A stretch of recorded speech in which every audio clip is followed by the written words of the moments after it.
You're listening to the Inside Syracuse Basketball Podcast presented by Crouse Health, the exclusive healthcare partner of Syracuse Athletics.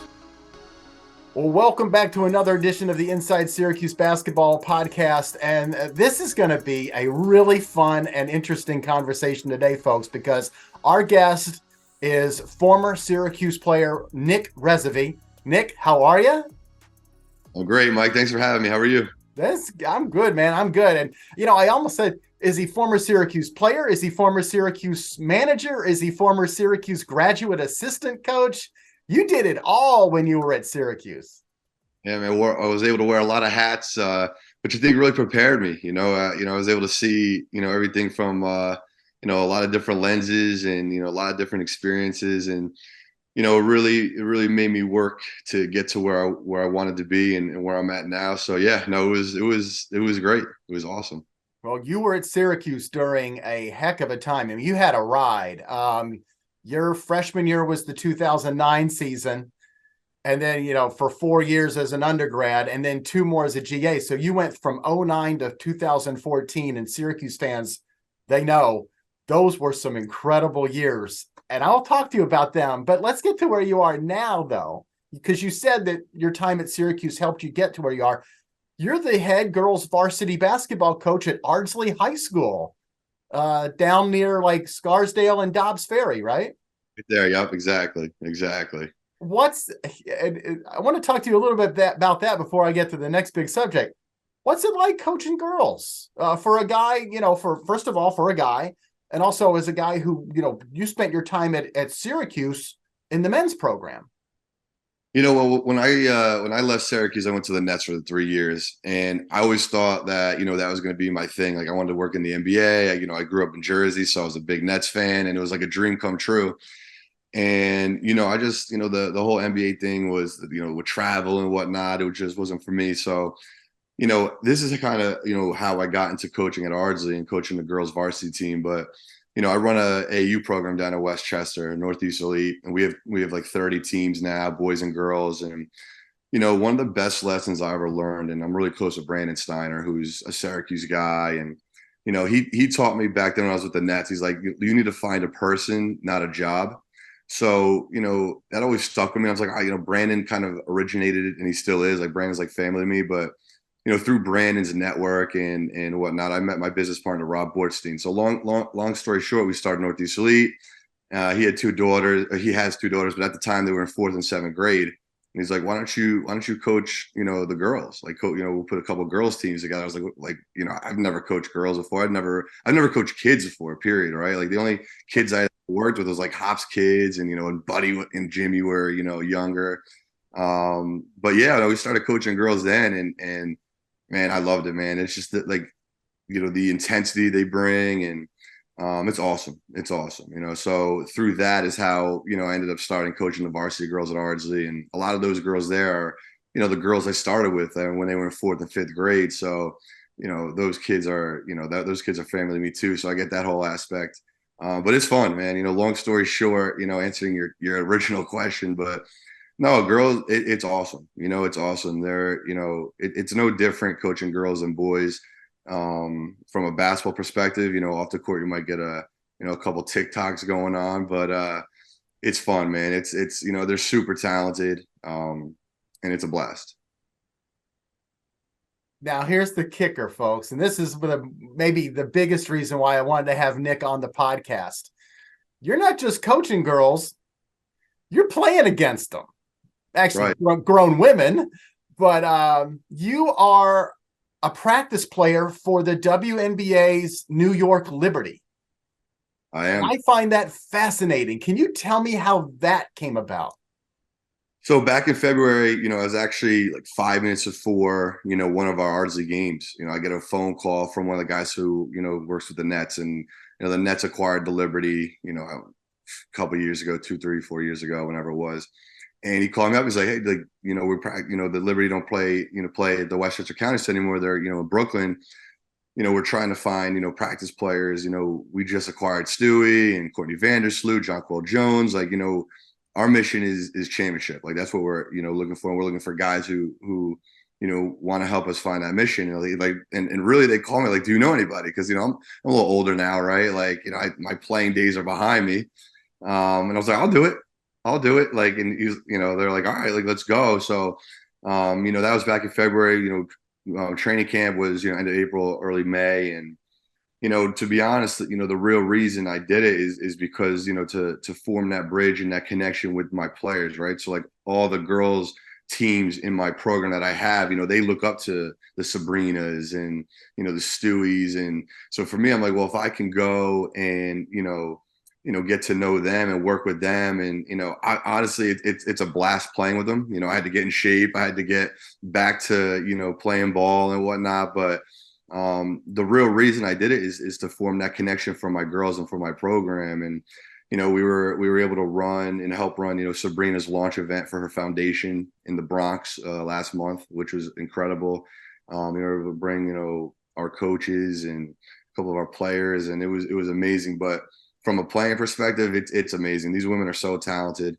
Stewie winning MVP, and obviously, Stewie being from Cuse, she's a star, man. Like I think that's goes without saying. I think we all know that, but just to see it from an everyday, perspective in person, like she's my matchup. She's who I guard and who I go against, and I don't take it for granted. I don't take it lightly. We had practice 2 days ago before they flew out to Vegas, and I don't ever stop in the moment to like, oh, whatever. Like I got to be locked in and be ready to go. And obviously, like, we're the Vegas, scout team, right? So, we got to do what they do, and we've got to be, locked in on, preparing them, right? Because a part of that falls on us. But, during a break, and actually, I'm like, yeah, like I get to do this, right? Like, I'm fighting, like hedging a screen, with Sabrina coming off it and, not losing Stewie on the roll, the pop. And I'm like, this is amazing, man. Like, these are the best women in the world. And I don't take it for granted. It's a great time. But just to be able to then, because our practices are in the morning out in the Barclays Center. So for me to hop back on the train, and now I go to my practices and I have my 5th grade girls, or I have my high school girls, and they're like, oh, what was practice like today? Or what was it, what's it going to look like against, Vegas? Like, are we going to win the finals? And like, to me, that's what it's all about. That's why I did it. And it's been such an experience. Now, why does the Liberty, why does the team look to find men to practice against the team? Well, I think that's a normal thing in women's basketball. I know, like, my couple of my cousins, when they went to UConn, they're older than me, but they were practice players with like Sue Bird and Diana Taurasi. I know, like, a buddy who's a St. John's women's assistant coach. Like, they have a men's practice team. Like, I think that's more common than not. I don't know whether it's from a physicality standpoint or. That's what I was wondering. I mean, because I have heard of some college women's teams that have undergraduate guys that'll practice against them, but I was wondering if it's because of height, if it's because of physicality, or just availability too. Yeah, I mean, it's hard. The availability piece of it is hard, right? Because we practice at 11 o'clock in the morning. So the reason I'm able to do it is because I run my youth program at night. So, we have to wait for the kids to get out of school. So we really don't start till 4 o'clock. But yeah, the availability part is hard, but I think the physicality and that aspect is important and whatnot. But make no mistake about it, it's not like, people ask me all the time, like, oh, like when you go there, like, you're able to, do you guys beat them in the scrimmage? These, like, Breanna Stewart, like, Sabrina Ionescu, John Claude Jones, Courtney Vanderson, so the list goes on and on. I mean, these are the best women of all time, man. Like, these are the best women in our game in the world. Like, they're amazing. They're very, very good. So it's awesome. I go there and get my butt kicked every day. I was about to say, do you go there and get your butt kicked? Is that where we're going with this? It's fun, man. Because people ask me all the time, like, could I be able to do this? Like, it's for lack of a better word, like, it's like an ignorant question, right? It's like, remember, like, I have friends at Cuse, like, oh, like, like, do you think we could go against the women's team? I'd go up to like Britt Sykes and Bree Butler. I'm like, like, if you're ever bored and you want to go, just beat up on some guys, you let me know. But these women are so talented, man. Even like the high school girls I coach, it's like they're so talented, and in our program, like, we're starting to get Division I scholarships, and it's girls basketball is on the rise. It's And you know what? I got to plug this. It's funny. Our first ever, so my program's Northeast Elite in West Chester. Our first ever scholarship was just a couple weeks ago, and from Lemoyne, Katie Klinsky, Mary Grimes. So the family. But yeah, it's awesome, man. It's awesome. Very good. So there's a connection there. Sure, for sure. Wow. So this is one of the girls that are at Ardsley now. She's like a senior, junior. She's at Mamaroneck. She's on our AU program. Okay. She's a sophomore. Yeah, so it's awesome. It's awesome. But yeah, like again, going back to the Liberty, man, like it's an incredible experience. But these women are teaching me every day. Sandy Rundell, the head coach, amazing coach. She's coached the Australian national team. She played in the WNBA. Just amazing, man. It's helping me become a better coach for sure. What, without giving away, names and personal information, what's the sort of general background of the other guys that are out there practicing against the Liberty with you? You got a lot of guys who played, college basketball, or there's a lot of Brooklyn guys. You got some guys who are, assistant coaches, like in the D3 level, or of men's hoops. But really, we started, it's really interesting. There was like a tryout back in like April, like 90 guys came out to Barclays, and they picked 12 in 90. Yeah, like 90 guys, man. They sent it out on Twitter and on social media, and I think there's a great buzz, and they've done a great job of marketing. Like, people know, the Liberty are going for a championship. I mean, this is no, you acquire, a former MVP and John Cole Jones, you acquire a former MVP, now current MVP and Breanna Stewart, Courtney Vandersloot's like a 12-time All-Star. So I think, people who love basketball, like, Knicks, Nets fans, regardless, like, it's like, all right, like, women's basketball is just as good. It's great basketball. If you're a basketball purist, or if you're just a fan of hoops, like, go and watch women's basketball, whether it's WNBA or college basketball, or even at the youth level. Like, it's great basketball. So, so I think there was a great buzz. So I think everybody locally was like, hey, wait a second. Like, I want to go and play against these women and whatnot. So, I think for the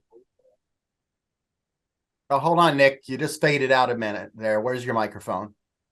Can you hear me? Yep. Okay, good. Yeah, so I'd say out of the 12 guys, like, there's 5 or 6 that go pretty often, and it's been great. It's been great. We develop a great rapport with them.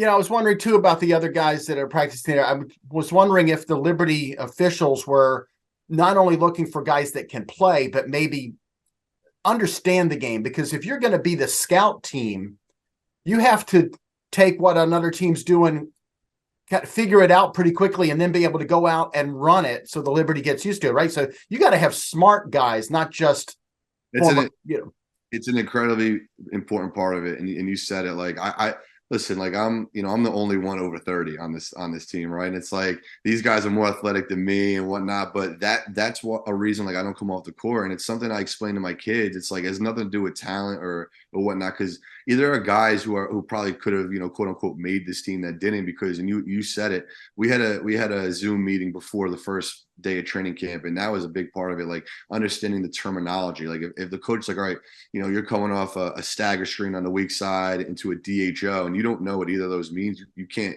They're not here to teach us. They're not here to stop the plays for us, right? Like, if they're telling you to close out and as something as simple as hedging a ball screen, or going into a drop, or blitzing, or whatever it is, we've got to know it. So that is a huge part of it. And then, especially now with the playoffs coming around, you have Washington first, Connecticut, and now Vegas.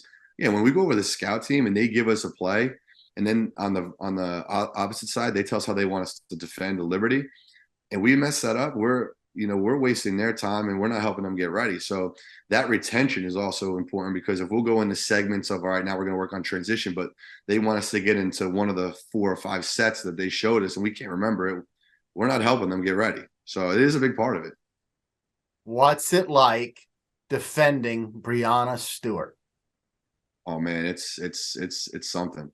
I mean, she gets to her spots, she elevates, she can do what she wants out there. But to me, it's just, I love the challenge. I love to compete. It was like back at Q. So when I was a sophomore and I walked on, I was like, all right, congratulations. Here's your jersey. You get to guard Wes Johnson. Like, number 4 pick in the draft, and it's like, well, or you get to go now instead of playing out of the mid post, you're going to go guard Dion Waiters on the perimeter. It's like like it's the same concept. It's like I can't defend her, man. Like I do my best to be as physical as possible and disrupt her and make it as uneasy as possible, but she's so talented. She gets the ball in her spots, and she's able to get to where she wants to get to and do what she wants to do. And for me, it's just, it's twofold, right? It's like give her tough looks and make sure she doesn't get hurt, right? So it's a blast. I don't like I said earlier, I don't take it for granted. It's an amazing experience, and for her to win the MVP in this year has been like it's been so exciting, because it's like, all right, you get to go to practice, like, all right, like. And like, well, we've developed a good relationship where it's like, we'll smack talk a little bit to each other, like, all right, MVP, like, let's go, like, like let's get it going. So it's been a blast. How many practices into this adventure were you before you let Breanna know, oh, by the way, I went to Syracuse? Or like, did you make a point of bringing your Syracuse shorts with you one day? Or it's funny. I think my first practice, I was wearing like Washington shorts because to rep hop out there, and Sloot came out to me because she went to Gonzaga. She's like, oh, like you're out west guy, like you're a Pac-12 guy. I'm like, no, I'm a Q's guy, whatever. And that's I went to Stewie, and I could, of course I have to rep my Q stuff, but we talked about it. I told him, like, listen, the first time I actually met you was when you were on a visit. When you went to school in Syracuse, and obviously you ended up going to UConn and whatever that is, but you met Breanna on her official visit? We were in practice, So it's like, oh, this girl's coming through, like she's going to be the next big thing. And we were like, all right, and then she ends up going to UConn, but she was 4 national championships, 4, MOPs. It's like, okay, like, and she wins Olympics, and she went with Seattle. It's like, all right, but no, we talked about Syracuse and whatnot. And obviously, she played with Britt Sykes growing up, and, they competed against each other in that 2016 national championship. And obviously I've got a great relationship with Britt. So, so I think the first ever day of training camp, I brought it up to her. I had to. Have to. Now, do you get a chance to go to Liberty games, or do you get a chance to take any of the girls that you coach to these games? So I do get 2 tickets per game, which is great. Mostly at nights, though. Mostly at nights, I'm in my practices. So, I got into 2 games. I actually got to a Connecticut game and a Vegas game, not a playoff game, obviously, but earlier in the year. But I was able, which is cool. I was able to use some of those tickets for some of my players. So one of the 6th grade girls, one of the 8th grade girls, like they're able to go with their parent, and it's been awesome. And just being able to be there and experience it, and yeah, I'm hoping, to continue to develop that relationship. I feel like I've got a great relationship with these girls now, with the Liberty. And, as we move forward, it's like, all right, like just trying to really make that, bridge that gap and, become a part of it. Like, doing Sabrina's launch event was awesome. I was able to bring one of my players, who's actually one of my Ardsley players as well. She's able to actually work it. Like, she helped work the ball handling station, and, Sabrina got in there and they did like 3 stations together. And it's like, you're doing the station with Sabrina Ionescu. It's pretty awesome. So as we move forward, like that's really, my goal is to really get, the Liberty and my players involved, and try to find a way to continue to build that. Oh, your players at both AAU and at the high school just must be like just incredibly thrilled and amazed that their coach is practicing against the Liberty.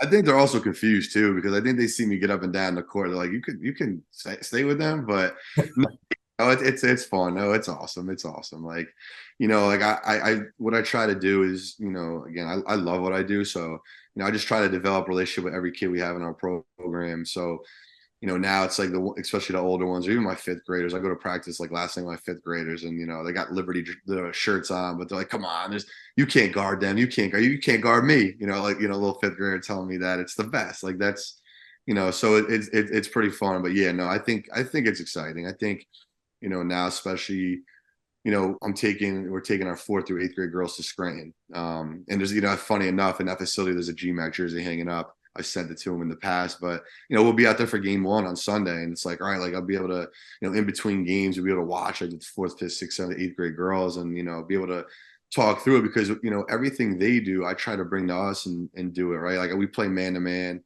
We try to run their sets, right? Like obviously in fifth grade, you're just teaching them how to play ball. You're not really worried about whatever, but you're teaching to help defense. You're teaching switches. You're teaching denies. You're teaching all Whoa. this.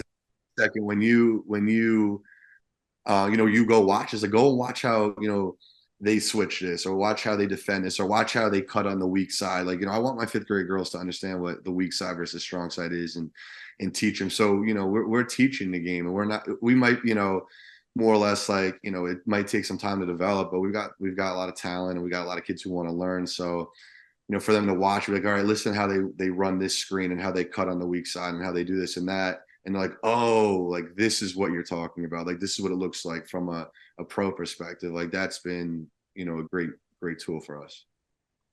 You know, it's funny you talked about at the beginning, like you spent several years with the Brooklyn Nets.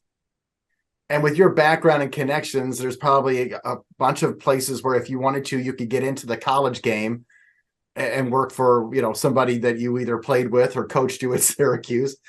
But it sounds like you're happy. Sounds like you found like a niche here. I think so. You know, you know, it's something I you know, going back with, you know, with Steiner, right? Like, you know, it's something we've always talked about and, you know, like just finding what makes you happy. And another thing he used to tell me, and I always be like, Brandon, like I'd be in college. I'm like, Brandon, what are you talking about? But he'd be like, you have to want to coach basketball more than you want to be a basketball coach, right? And I used to think like, what are you talking about? Like you have to want to coach basketball more than you want to be a basketball coach. And back then he's like, you want to, you know, your dream is to be a coach of the Nets. Like you want to be a basketball coach of the Nets, or do you want to coach ball? Like, do you want to teach the game and whatnot? And like that really stuck with me. And that, you know, Hop used to tell me that too. He's like, if you can coach kids, you can coach anybody. So he's like, he used to have me coach Griff, right? And then I, you know, used to train with Buddy and Jimmy. And it's like, yeah, I mean, this is awesome. Like working with kids. And I've always liked working with kids. Like even when I was younger, I've always liked being around kids and whatnot and trying to make an impact because that's really what we're trying to do. Like if I want to be if I wanted to coach just basketball, like I think I'd go and tap into my network at either the college or the pro game. But you know, I think, you know, just being able to make a difference in a kid's life, you know, I think for me is so much bigger than basketball. Basketball's just like the vehicle to do it in. So, you know, I do love the game, obviously, but you know, just making an impact is important and you know, that's what drives me. Before we let you go, this fascinating stuff about, you know, being involved with the Liberty and your coaching experience now, but I want to talk to you a little bit about your days at Syracuse. You were there for 6 years from 09 to 14. Which was the best team in that time? And the bet, I mean, it's hard to say that, right? Because, you know, we were Yeah, I know. you know, we hate to even think about it, but like that 2009, 2010 team was, you know, was the national championship team. You know, there's no question about it. I mean, you know, we pretty much had a little bit of everything. You know, Wes Johnson was so talented. You know, Andy Rounds could really play, but Andy was such a great leader too. You know, Renzi Onawaku, and I'll get to him in a second. He was the best big in the country, you know.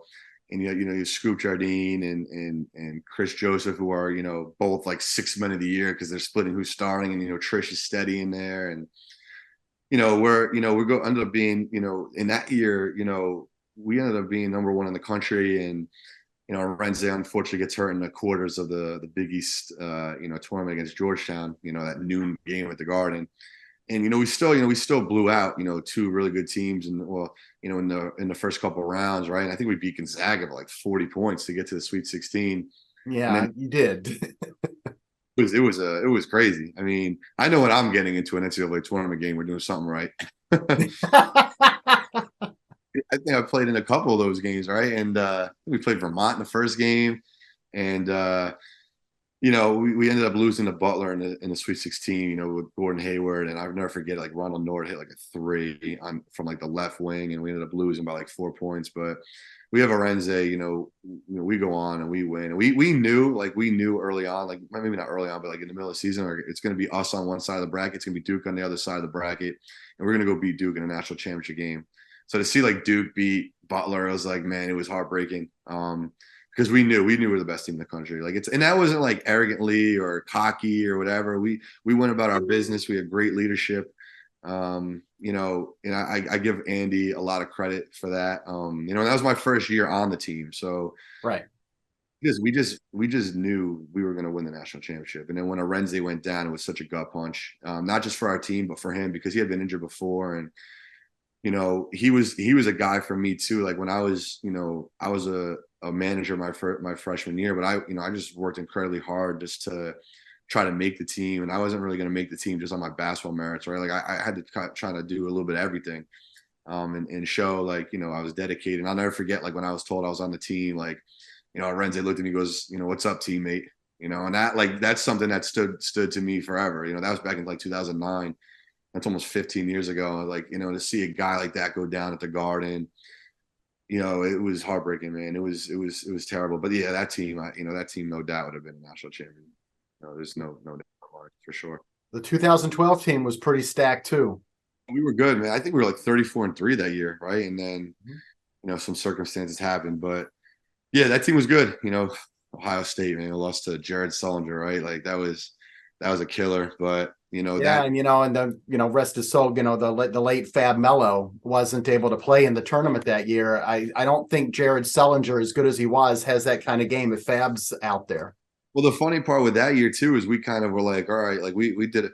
We were always kind of not looking ahead from a basketball perspective, but we were like, all right, like it's gonna be us in Kentucky. Like, can we slow down Anthony Davis? And that was gonna be the thing. If we could slow down Anthony Davis, we can go out and win this national championship too. And we thought we could.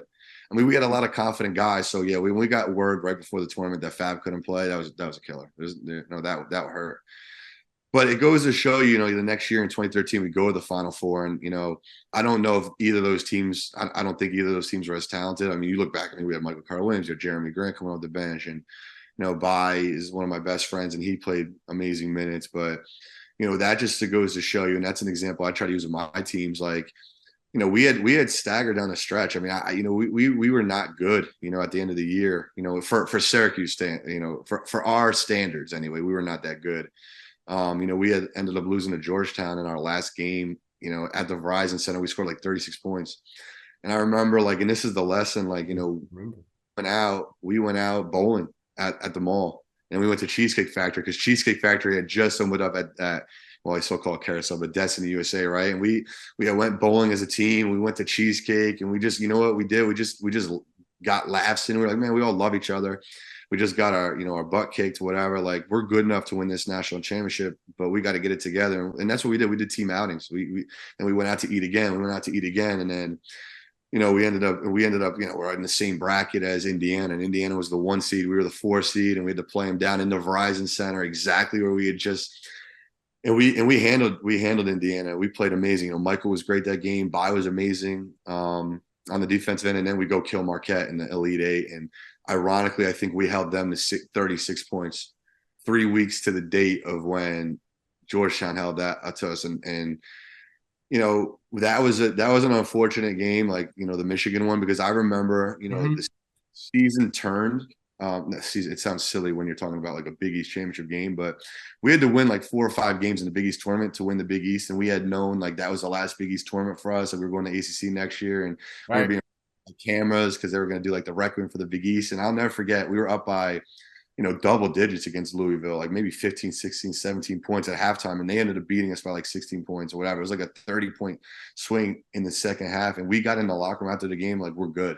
Like, yeah, we wanted to win the Big East championship, but we knew we were going to the Final Four. Like, we had just, like, from that run we had that week, and we got, and the funny part is we got in the express, those freight elevators at the Garden, and we had got in with the Louisville team, and we were looking like, we'll see you guys we'll see you in Atlanta. We'll see you in Atlanta. And they're like, we don't want to see you guys. We don't want to see you. And we're like, no, we know we're going to the Final Four. And that was before the selection Sunday, right? That was Saturday night.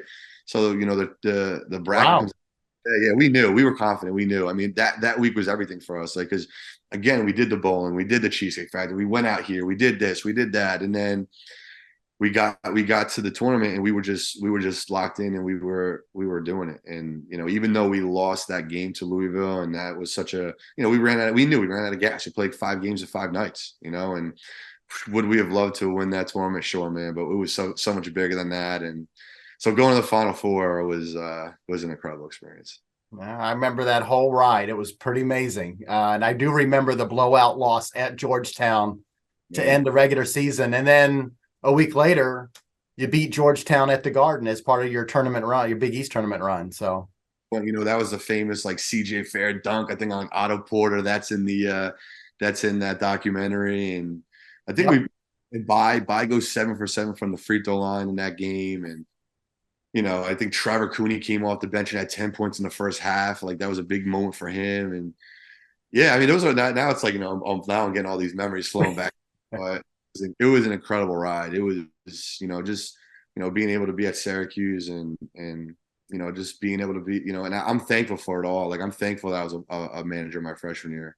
I'm thankful I was a walk on and then to be a GA and be able to go on the road because, 2012 hopping coach were, at the Olympics. So I got to go on the road and watch Tyler Ennis and Chris McCullough, the whole month of July. It was, it really helped build me into the person and, the coach I am today. And, I'm thankful to Coach Boeheim for that. Coach Boeheim didn't micromanage. He didn't, and this is I'm a 18-year-old kid who knows really nothing. Right. Like, and he gave me an opportunity and, hop. And then when GMAC came in and, it was incredible. It was incredible. So I'm thankful for, the fact that, he wasn't a micromanager, Hop wasn't a micromanager, and they let me kind of grow and do it. And it was, it helped me to become who I am today. There's no question.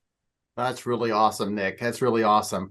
Well, Nick Resavy, a guy who wore many hats when he was at Syracuse University, from manager to player to GA. You're still wearing a lot of hats.